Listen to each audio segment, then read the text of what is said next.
The Power of Pledge, CEOs Spearheading Inclusive Growth.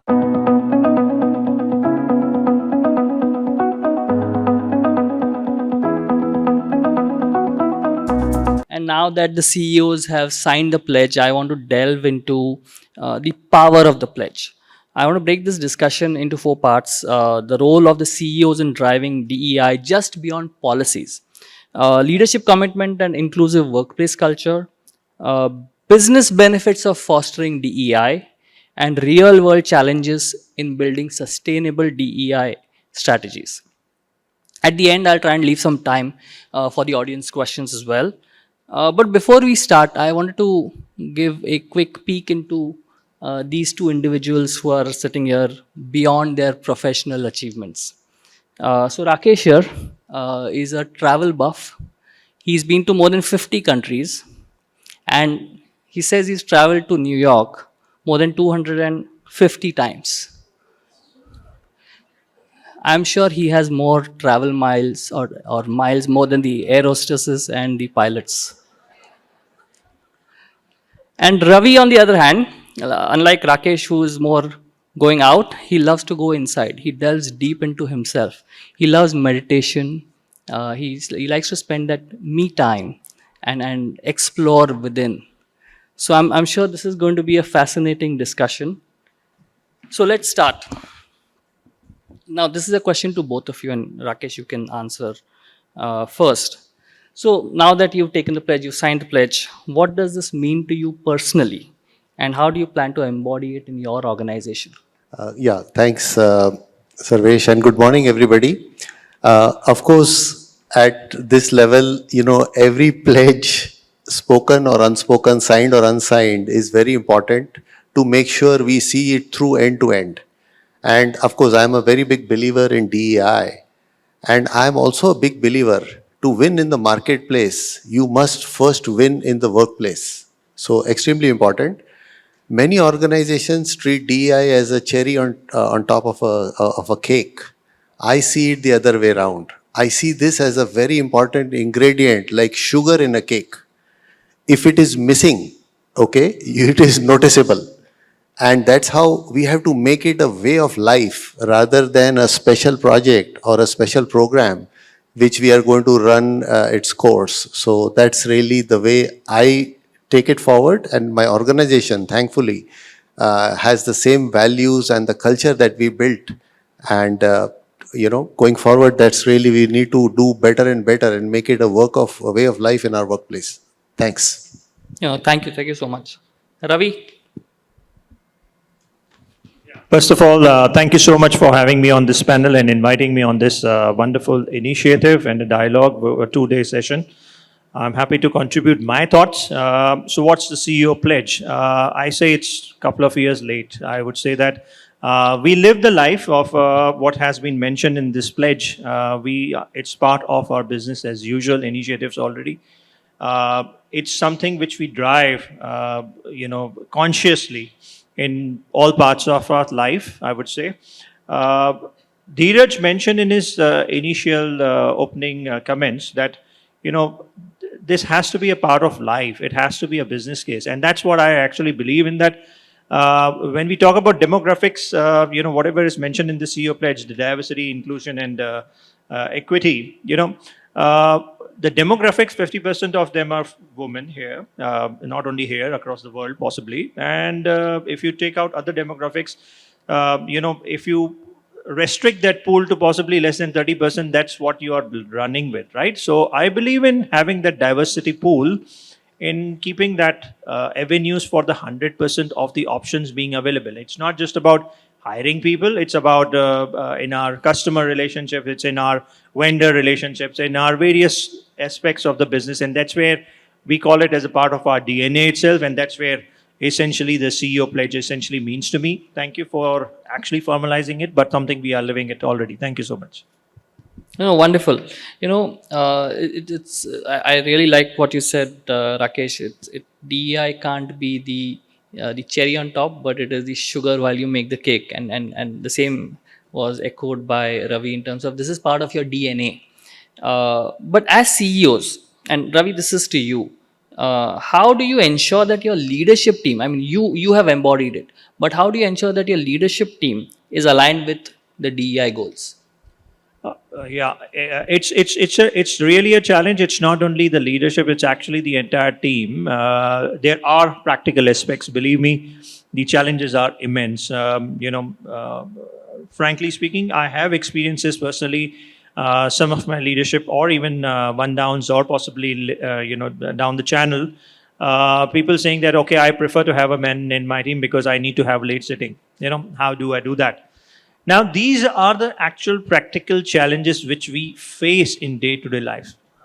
Nothing wrong in it. Of course, the person is responsible for driving the functional aspects of their business. So he wants to ensure that capability or whatever his KPI is, he's delivering those things. But how do you drive or make a change that even if you hire a woman, it's not going to change. Yes, you will have to be giving a little flexibility compared to men, possibly. Why not even men? I say that way. Why not even men? Are men from some other planet that they do not need their travel times or work from homes or whatever be it? So it's all about balancing out what is the real requirement. How are you going to address those things? Gender doesn't make or differentiate, and I agree to various points which have been mentioned that. In certain jobs, definitely women add more power and more diversity, more thought process, more ideation, and a different perspective. That's a biological change which we must all accept, and the thought process is something different. So we at leadership team have to drive at the inculcating these changes, and I have done so. And frankly speaking, the person I'm talking about, there has been change after experiencing this changed thought process, and they ended up hiring a woman. They were more than happy to run with that initiative, and the results were there for the organizations to demonstrate. Today, glad that from possibly a few years back, less than 10%, today we are almost at a 1/4% of our organization is running with a woman. So diversity is there in all aspects of life, and I don't call it only from a woman-centric or men-centric point of view. It's all about ethnicity. Also, it's about religion as well, which we inculcate. That doesn't differentiate. It's only the merit, and that's what change I have personally seen. Thank you. No, that's a good point. And a lot of people really confuse diversity only with gender to bring the other element of ethnicity, religion, physical disability at points in time is also important. So that's something that really should be the focus. Rakesh, coming to you, what strategies have you implemented in your organization to foster an inclusive culture? Yeah, great. So just a little bit of background about my company, and overall, Eviden is part of ATOS, and Group ATOS, we are 9 billion euro organization with about 80,000 people globally. And maybe a question like the MC was asking, does anybody know how many zeros in a billion? I can't believe this. This audience, come on, guys, somebody should know this. How many zeros in a billion? Don't Google it, please. It's 9 zeros. Yeah, exactly. And a billion euro, so it's about 9,000 crore into 8. So about 81,000 crore rupee company equivalent, right? 9 billion euro company. About 80,000 people globally, mainly in US, Europe, and India. These are our three main, I would say, geographies. And, so by design, I would say ethnicity is a given in terms of diversity. I have teams working for me from France, Germany, US, Belgium, UK, and also international markets. So that automatically qualifies for promoting ethnicity in the corporate culture. Okay. In terms of specific strategies, I would say just like you build a house with a strong foundation, in our DEI charter, we have 6 or 7 strong pillars, I call them, which generate the foundation for the skyscraper that we are trying to build here, okay?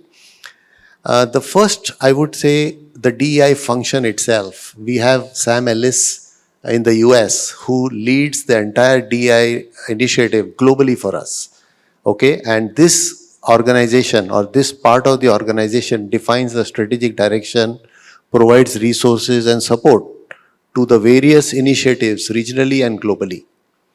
The second pillar of the strategy, what we've done, is what we call is really objective and inclusive hiring, trying to fix the problem at the root, at the beginning of the, I would say, value chain, okay? Making sure there's a very fair, transparent, equitable hiring process, that there is no discrimination, and definitely include a lot of diversity coming into the corporation.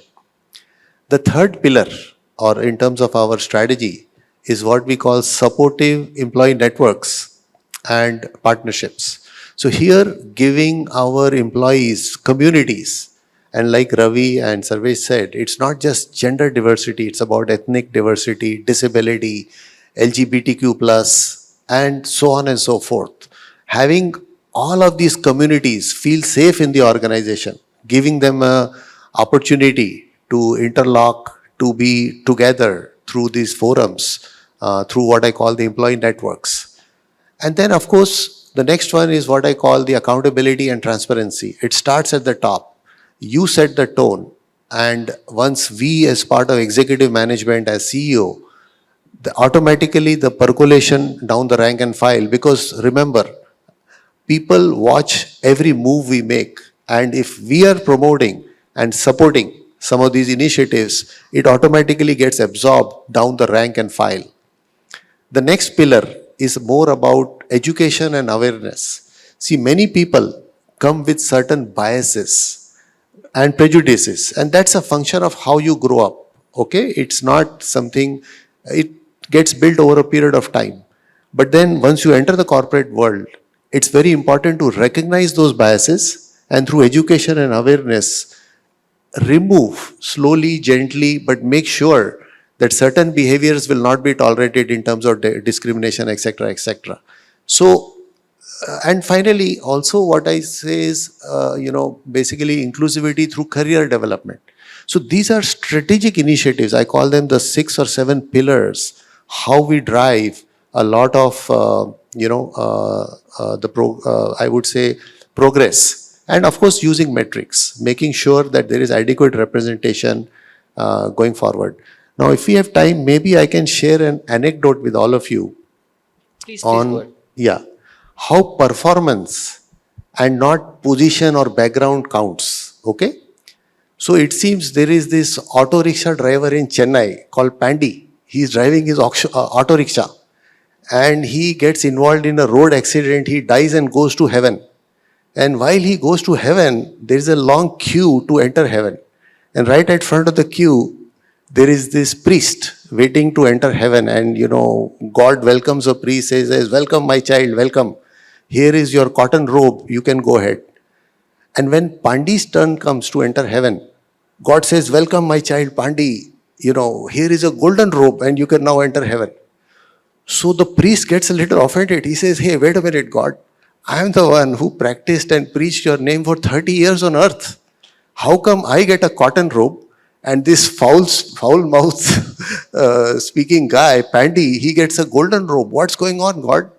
So God says, results, my child, results.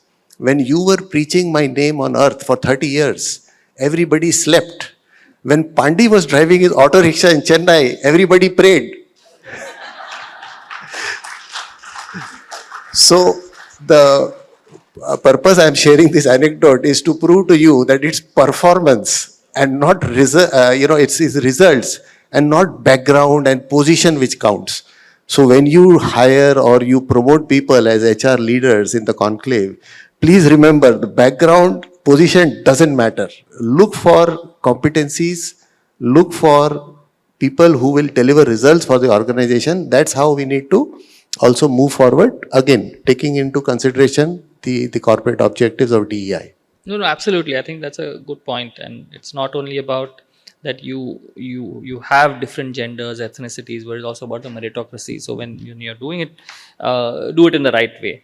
But Ravi, you mentioned when in your earlier response that it's not only about the leadership, but it's the entire organization that you have to take with you. And I'm sure, like Rakesh, you have different strategies that you put, but there will be situations where teams don't align to the strategies that are there. So how do you address this potential disconnect between the DI policies and actual employee experiences? No, so again, practically, yes, these are practical aspects. So we address it in the similar manner that what you address any other problem, because these are not just about DEI initiatives getting challenged or not practically being aligned across the organization line and function. These could be anything. So the typical methodology which we follow is having very active internal focus group discussions. We have several committees who work on all these initiatives.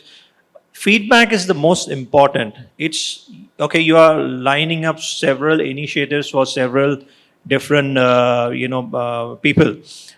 Are those fruitful is something which we actually seek feedback on. A case in example, the trend is going on now. Can be both ways. Okay, the trend is going on about menstrual leaves.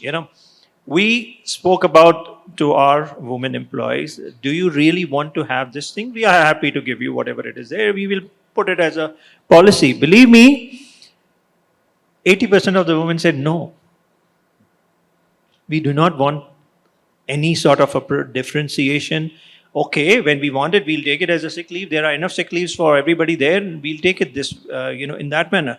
Why do we need to say that, okay, I'll take a specific leave for the specific purpose and announce to the whole world that what I'm going through? So these are the finer aspects. It's very good sounding, very, boardroom policies make an announcement. But is it really practical is something which we need to drive through. So that feedback enables us to put in place the realistic policies in place, which are appreciated, accepted, and utilized in the best manner possible. And likewise, we inculcate the aspects of surveys, if it is in the focus group discussions, which are very small number of people who come in. If that is a challenge, then we do it in an anonymous manner also. We do have external surveys, internal surveys. We are Great Place to Work certified also. In that also we seek some open-ended questions that what is required or what is the specific feedback on various aspects of DEI. And on that basis we are able to evaluate all the feedback which is received from a practical point of view, doability point of view, and initiate where everything is possible at the ground level. So this is what we drive through at the leadership level, and then at the functional level and down to the last mile. This is how we end up utilizing. I believe feedback is the most important, having a more focused approach, discussions, and delving into the details about it, taking periodic assessment about what is being initiated is an important aspect of driving through the initiatives at the DEI level or any other levels as well. Thanks. I think that's a very good point. And and when you said feedback, it is not only about feedback that you receive from the team members or the employees, but also the feedback that you provide to them.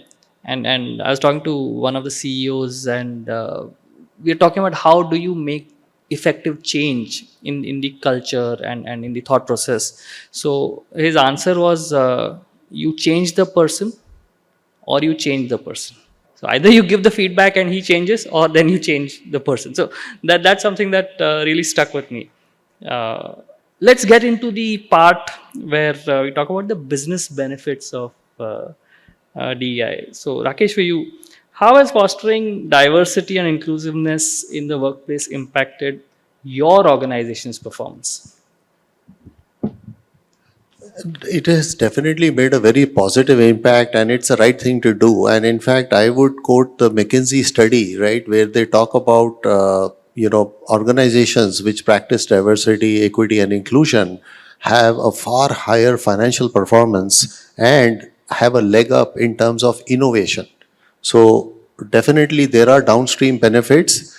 And in fact, again here I'd like to share something. I don't know if some of you saw, I was very inspired by a Bollywood movie a few years ago. The movie was called Mission Mangal. I don't know if some of you saw it, but there are fantastic management lessons and diversity lessons from that movie, if you remember. Okay, so there's this Mars launch, right, if you may remember, and there is this, the program director is called Rakesh Dhawan, same name, same first name, and I love some of the lessons from that movie. And the first lesson, in fact, if you see, in fact, the movie starts with one of the shuttles, Fat Boy, crashing into the Indian Ocean. That's how the movie starts. And this guy, Rakesh Dhawan, when he goes to a press conference, he actually accepts full blame. So when there's a failure, the leader took the blame. And in the end, they show there's a successful launch, and he gives credit to his team. Fantastic leadership lesson for all of us, right? That's how the teams will start really looking up to us. Second thing, look at the diversity of the team that he built, okay? And somebody tells him, you should pick this guy, that lady, this guy. He says, no, I am going to. So again, if the choice of the team members, and in fact, his famous dialogue where he says, who on earth has experience to fly to Mars? Nobody. Right? So again, background irrelevant.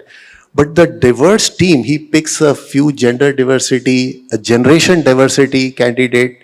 The team that comes together are so good in their area of expertise that combination drives massive innovation to give them a mission impossible of reaching Mars. In fact, one of the ladies in that team, she's some home science graduate, Tara. I don't know if you remember this character, amazing. She does some cooking at home, and she uses that physics knowledge that when you switch off the gas while cooking puris, you can, with the latent heat in the oil, you can still cook a few more puris even without a gas. And they use that in the payload of fuel, saying we'll have just enough fuel. Even after the fuel runs out, it can spin and reach the escape velocity to hit the next orbit. So that's the diversity, the power of diversity, right? People with heterogeneous backgrounds bring in so much knowledge, making it a success. So a lot of creativity coming in through diversity. And finally, if you know this guy, if you've seen the movie, and I feel a little bit like Rakesh Dhawan sometimes, this guy actually does no work. Throughout the movie, he's circulating, he's doing meetings, he's motivating his team. But he's not doing any work himself. He's getting the work done from his team. Of course, I do some work in a day. I'm not totally like that. But that's the role of many of the leaders, right? Including many of you, where we may not be crunching numbers 7 by 24, but also socializing, building the community, and he's helping solve their personal issues. Anyway, so the point I'm trying to make here is that the very fact that the team composition was so unique, and I don't know if you have, all top, say, certain clones of each other, definitely that same result cannot be expected. So it's a good example of how diversity can actually really benefit in terms of transformational change going forward. So I wanted to share that. Thanks. Yeah, I mean, it's so interesting that we always talk about the benefits of diversity and to the organization. And I read this one article which said that most of the Fortune 500 CEOs said that diversity has helped them improve their bottom line. But how can you measure it? And the quantification of that is something that is still a science that one needs to really look at. And you mentioned, Rakesh, about innovation. I want to take this question to Ravi. In what way has DEI contributed to innovation in your organization or in your teams? Yeah, before I share the, I thought I'll share with the larger audience about my organization. I'll delve into the detailed aspects because it's good to talk about DEI and sitting in the heart of Mumbai, wearing suits in the AC room and all those things. And most of us are HR or various professionals in the financial capital of India. Believe me, the concept of DEI, if you go down into the interiors of the country, I'll share an example of a textile industries. It's a practical aspect that, when you go to the heart of Ludhiana or possibly in the heat of Tamil Nadu city called Tirupur, 80%, up to 80% or higher workers are women. Now, why so? It's because the practical aspects of stitching and the practical aspects of the fine requirements of the stitching necessitates that the women are there. Now, this is where the practical aspects or the commercial aspects really come in, that men are not biologically tuned to get into that domain. So till you have a business case, it's extremely important to go on to the commercial aspects and drive that to the agenda. Now comes the backstop, that how you are creating an enabling culture for all these things. Believe me, many of the small time manufacturers in these cities also, they have created that inclusive environments. Okay, how would you induce a woman who's possibly a homemaker in that part of the country to go out of their comfort zone into the market? Possibly they have been housewives throughout their life, or they were born up, may not be educated also. That's where the initiatives really come with these small-time entrepreneurs, is they have created that inclusive environment. They've created for childcare centers, they have created for the transportation, they have created for the snack or the food was also provided, so much so that you do not have to go back home and cook, possibly take the food from here itself. That's inclusivity, which is going into the tier 4, tier 5, tier 6 cities of the country. And that's where possibly, the impact is really seen. Now, coming back to the thing that innovation thing, so that's what I actually use as a test case for ourselves when I talk to my team and an organization, that's the level of entrepreneurship or deep diving which is required from an inclusivity point of view. How are we inculcating all these things, irrespective of the gender, creed, caste, whatever be it? How are we doing it? That's where the real innovation comes in the thought processes. I mentioned about the earlier that the feedback things and all those things. So we ask people, we keep an open culture about what's everything. If it comes down from a top-down approach, then really the innovation is lagging. I don't think that at my level I can do that innovation. That's where we require the diverse population, because a point which is made by an X person possibly may be irrelevant for the other, and point which is made by another one is completely fantastic. So that's where the feedback, the brainstorming at the ground level is so crucial to drive that innovative thought processes. Because coming from a financial services background and running a financial services organization, it's very, very paper oriented, very, very process oriented. Now, in that processes lies the details, what can be innovated, and obviously opening up that to everyone, that what process re-engineering can do, how you can make an impact for the customer, how you can make that convenience for the customer, how you can create that ease of finance for the customer. Getting that practical aspects, getting that brainstorming from the your length of your company, that's what differentiates, and that's what leads to the innovation across the organization, not by 1% or 2%. It's a company wide, and at the country level, it's a country wide initiative which is required from an innovative thought processes. Thanks. I think one of the biggest takeaways that I have got from what Dheeraj said, or from what both of you are saying, is identifying the right person for the job based on their gender, ethnicity, or whatever. So Dheeraj gave the example that women are more attentive to detail, and if the chartered accountant, internal auditor, why not a woman? Or for that matter, the ones that you spoke about for Tirupur. Or we were having a conversation earlier where we were saying some cultures, how they are more control focused, and the others are a little innovative focused. So how do you get the right person? And I think that is one element of measurability that one could see for an organization. So Rakesh, I want to come to you on this one. I mean, we've spoken about the business impact, but India, or for that matter, many other countries are still quite patriarchal. How do you handle the pushback from stakeholders who may not see value in DEI? No, absolutely. In fact, every organization follows, I would say, the normal distribution curve where there are certain bunch of people, they will always push back whatever you launch.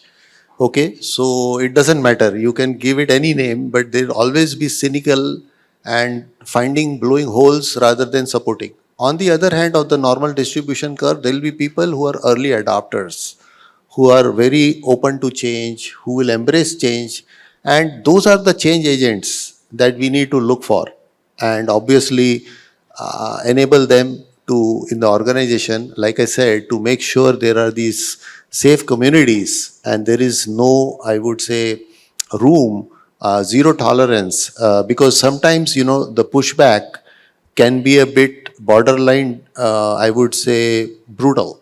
In those cases, in fact, we had a senior person, we had to fire him because of certain comments made in a town hall. Okay, so then the people see that there is zero tolerance for when you cross the line, and those are actions you have to take. It doesn't matter high performing, low performing, senior, junior. Those calls have to be made, and then of course, if there is room to improve, if there is some behavioral change which we need to go to these people who push back, then through education, awareness, co-working, definitely makes sense. And again here, I'll share something of a small story which can probably drive the point home in terms of change management. So there is this millionaire, okay, who has a eye problem. It doesn't get resolved. He goes, meets lot of doctors, no solution. Somebody said there's a monk in Himalayas, call him, he will fix your problem. So the monk comes, he says, I found out what your problem is. He says, what's the problem? He says, you should stop seeing any color except green. And if you do that, your problem will solve. Your eye pain will go away. Millionaire is very happy. He tells his team, they paint his house green. The car is green, office green, everything is green. Okay? And the pain actually goes away. So millionaire is happy guy. He says, wow, I solved my problem. After a few months, the monk is visiting that city and he goes to meet this millionaire. Now, unfortunately, he's wearing a red robe when he goes to meet the millionaire. So the millionaire's team around him, they start splashing green paint on the monk, saying, how dare you come here in red robe? You only told us, don't make him see green. How come, you are coming here and you will start his eye pain again? So the monk starts laughing. He says, actually, what I had told you is to see the color green. And what you have done is you tried to change the whole world around you to see green. Instead, if you had just bought a lens with green color, the whole world would have seen green, So don't try to change the world around you. You try to change yourself. And the moral of the story here, sorry, I'm taking a little long. Absolutely, please. But moral of the story is like these pushback people, right? You have to start looking at some of these change management techniques with them that they need to change, right? The world is going to evolve and move on. But if they stay back with their prejudices or with their biases or their own, I would say, pushback, back to your point, they definitely need to go through a lot of this behavioral reprogramming, like in the case of the millionaire, right? All he had to do is to buy a green lens and would have solved the problem instead of trying to change the whole world around you, which is stupid and it's not going to happen. So anyway, that's also part of the thing we'll have to deal with, but we'll have to continuously monitor and improve in that area. I think very good example, just to drive the point. Ravi, coming to you, what role does accountability play in ensuring success of DEI? No, obviously, like any other metrics, this is also an important metrics which accountability has to be there for any of these initiatives. So driving through the agendas, one thing we inculcate is a performance-based, culture at the organization, and DEI forms a small part of that also. That inculcate into your daily practices that how you can be inclusive, how you can be more inclusive in your all holistic approaches. It's not just about the KPIs, it's walking the talk, going the last mile in our approaches towards the daily aspects of life. Towards that, possibly, driving the agenda for the organization, putting in place the policies in place. One of those policies can be, a good initiative from a starting point of view. But driving through the agendas, can you say that you need to hire, when you have a two set of people, do you need to have what sort of an approach? Do you distinguish if it's a male or a female or a different gender? How do you distinguish or finally end up selecting if all things are equal for everybody? What is the differentiator? And that differentiator should not be caste, creed, or anything else. It should be the performance orientation only, because delivery is something which is possible with all of these three people who you have shortlisted, or multiple people you have shortlisted. That's where the accountability really comes in. Thereafter, the assessment of that accountability, whether that change has gone through well, is something which drives through the performance. You assess through the performance whether that change is giving you some sort of a result or not, is something which we actually assess. We ask people to assess on a day-to-day basis, and that's what really drives the accountability front. Thank you. Rakesh, coming to you, what role does technology play in supporting DEI initiatives? Yeah, in fact, I represent a technology company, so this is an easy one. Of course, what we use it in Ethos and Eviden is really around two areas. One is also I just touched briefly on the metrics. See, you cannot manage what you cannot measure. So the whole dashboarding, we use tech to make sure those numbers are in place and we are not going way off, the approach and the mission. And the second thing also, we use it, like, for example, in Teams. We use Microsoft Teams, where we use channels for a lot of the communities that I talked about, right? The different diversity communities and whistleblower and all that. So that's a lot of that is also driven through tech. And of course, tech is a very powerful enabler. In fact, software is everywhere. Mark Anderson, famous words in the Wall Street Journal, right? The whole world runs on software now. Everything is digital. And again, I know I'm between you and the tea break, but still I will like to share one small IT joke that we use in the technology forum. I hope it makes sense related to this topic. So it seems there is this hot air balloon guy who's a bit lost, and he sees somebody on the ground and he asks that guy, "Excuse me, where am I?" So the guy on the ground tells him, "You are in a hot air balloon." So the guy in the hot air balloon says, "You must be in IT, in technology." The guy says, "Wow, you are absolutely right. How did you know?" So the guy in hot air balloon says, "I know because the information you gave me is factually 100% correct, but of no use to me." So the guy on IT side, the tech guy, he says, "Sir, you must be in management." The hot air balloonist guy says, 100%, how did you know? How did you know that I am in management? But the guy said, "You don't know where you are. You don't know where you are going. You are in the same position as you were before you asked me the question, and now it has become my problem."